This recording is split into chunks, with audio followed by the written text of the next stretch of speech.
As a career firefighter for a couple of decades, it comes as no surprise to me that I'm really connected to this element of pottery. I once wrote in my hip pocket notebook that as far as the creation of man goes, pottery has got to be the most authentic combination of fire and earth and water and air.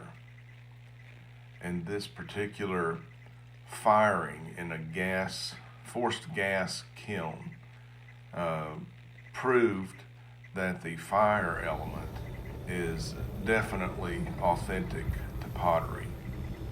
I had a nice flashback of my firefighting career days when we were spraying the soda in the kiln.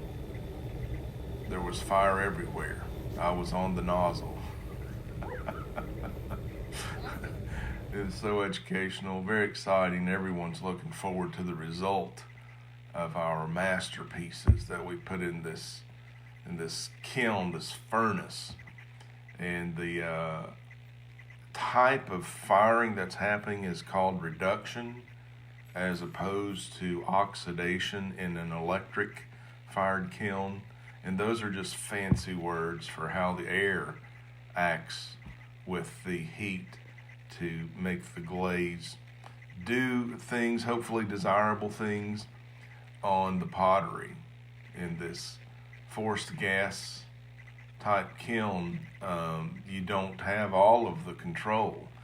The volatile air movement and the vapor of the soda that's being sprayed in by the pound, and the way the heat fluctuates, all of those things contribute to making some really unique and guided, but not really controlled results. So I was very fortunate to be able to get a couple dozen pieces in this firing over at the East Tennessee State University ceramics department. And as a student there, this is a special treat for any of us to get in a nice forced gas kiln firing like this.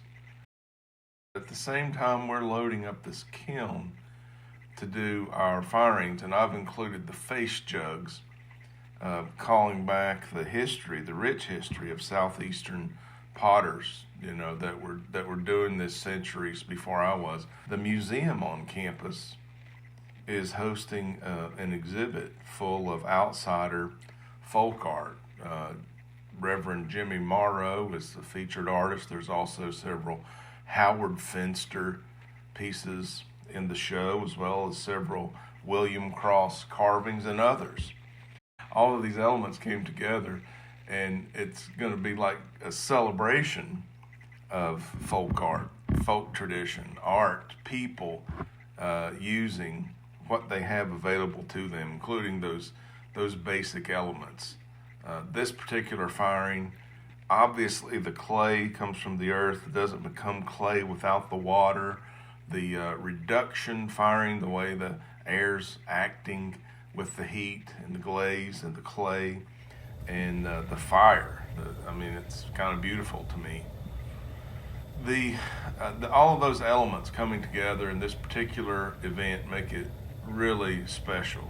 And so I want to document it for myself and for you. A new chapter of my life. It reminds me of a fish stringer. When I would go fishing, I would have a book that would be the fishing trip, and the stringer would be, each fish would be like a chapter in the fishing trip. Every catch was a little bit different and a unique story in and of itself. And that's kind of the way this pottery is. Each piece is a chapter. Each kiln firing is a chapter. So I'm going to try to unfold it that way. It's kind of the novel of this pottery studio I decided to start in my 60s. And I'm very fond of encouraging everyone to save something for your 60s.